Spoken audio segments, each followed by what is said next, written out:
Иман на месте не стоит. Он как термометр, может повышаться и понижаться. Почему так? Ищите ответ на shakirt.com. Ссылка в описании.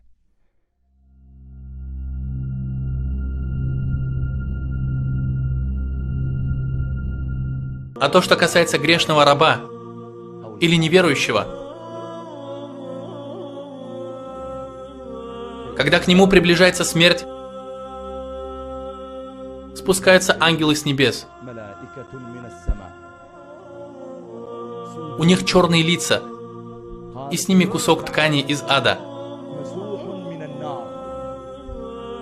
Это самое грубое, неприятное, что можно одеть. Как будто одежда наполнена колючками. Они садятся от него на расстоянии взора. Они не окажут ему чести, ни приближением, ни взглядом в его сторону. Потом придет ангел смерти и скажет: «О скверная душа! Ты жила в скверном теле. Твоя нога не знала мечети. Твои руки знали лишь прикосновение к соблазнительным и порочным женщинам, поднятие бокалов вина, занятие развратом, написание запретного. Какова же эта рука и нога? Какое есть благо в этом теле, если оно занимается лишь ослушанием и сопротивлением религии, чинит препятствие призыву и распространению блага? О скверная душа! Ты скверная душа! Ты наущала своему хозяину запретное, отвечая при этом шайтану. О скверная душа! Ты жила в скверном теле. Изыди к гневу Аллаха. Изыди к проклятию Аллаха и его гневу. Тогда его душа разойдется по всему телу. От страха она не будет знать, куда ей бежать. Спрятаться в правой ноге или в левой, или в руке, или в животе, или в голове. Его душа разойдется по телу, а он вырвет ее, как вырывают зазубренное железо из мокрого куска шерсти. Зазубренное железо – это кривой нож, наподобие серпа. Как будто ты берешь его, обворачиваешь мокрой шерстью, потом вытаскиваешь этот нож, и шерсть разрывается. Пророк, да благословит его Аллах приветствует, сказал: потом он вынимает ее, как вырывают зазубренное железо из мокрой шерсти. А когда он уже вынул, то не оставляет ее в руках ни на минуту, а отдает тем ангелам. Они заворачивают ее в тот кусок ткани из ада и возносятся с ней к небесам. Его семья рыдает по нему, имущество делится. Его дети плачут на его груди. Люди чувствуют горе. А может быть, кто-то и радуется его смерти. Может быть, притесненный радуется смерти притеснившего его. Обиженный им радуется смерти своего обидчика. Может, тот, кому он навредил, а он не смог ответить ему, радуется смерти вредителя. При смерти некоторых людей трясется трон милостивого из-за любви к ним. По ним плачут мимбары мечетей, а другие люди умирают, и люди радуются их смерти.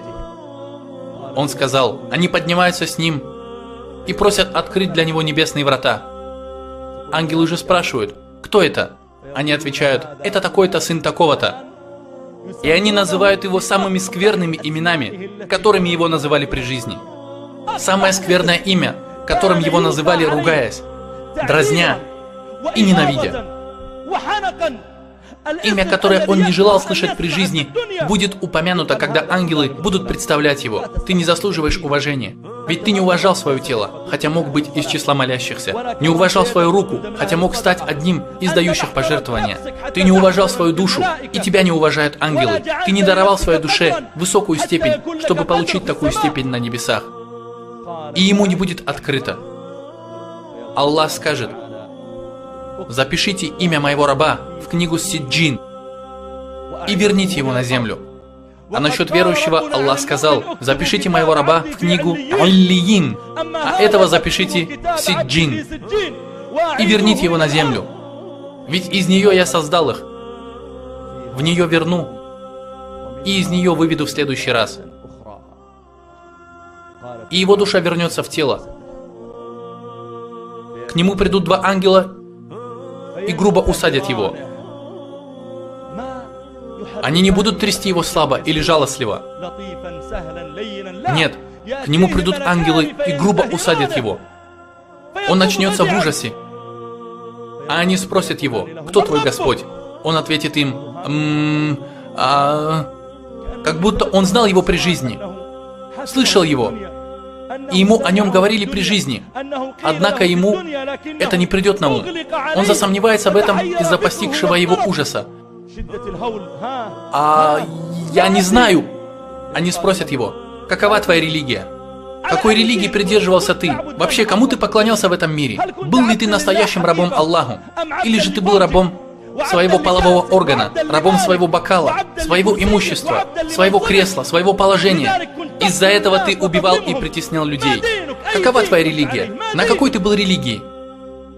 А он ответит: «Я не знаю». Спросят: «Кто тот мужчина, который был послан к вам? Ты знаешь его? Его жизнеописание, его нрав, его сунны. Ты любишь его? Следуешь за ним? Защищаешь его? Знаешь ли ты описание? Читал ли ты о нем? Кто тот человек, который был послан к вам?» А он ответит: «Я не знаю». Тогда ангел ответит: «Ты не знал и не читал. Ты был в этой жизни потерянным. И не читал ничего и не узнавал.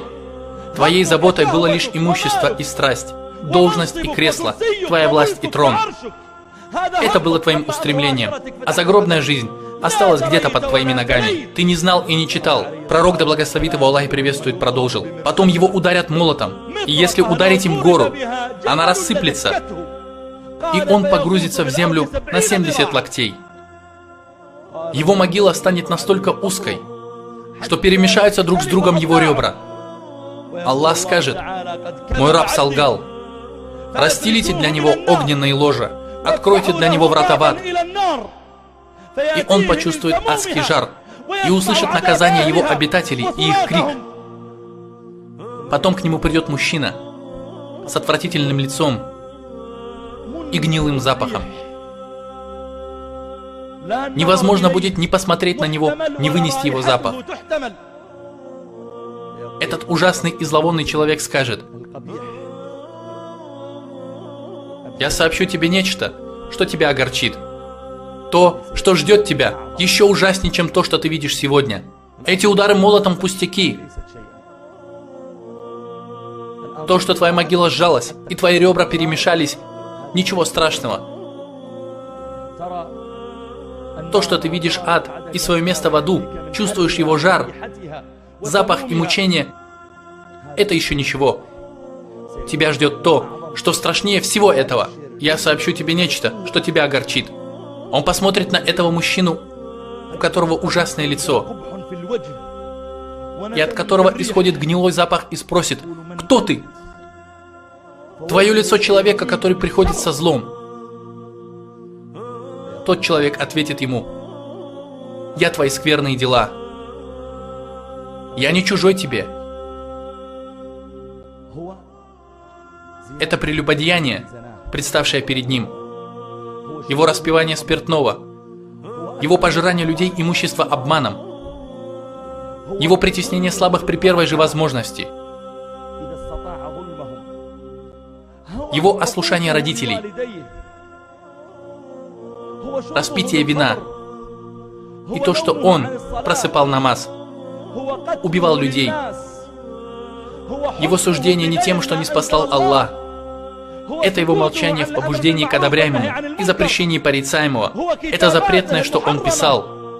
Это его злословие и сплетни. Они все собрались вместе и готовы были стать горой, но стали мужчиной. Он скажет: я твои скверные дела.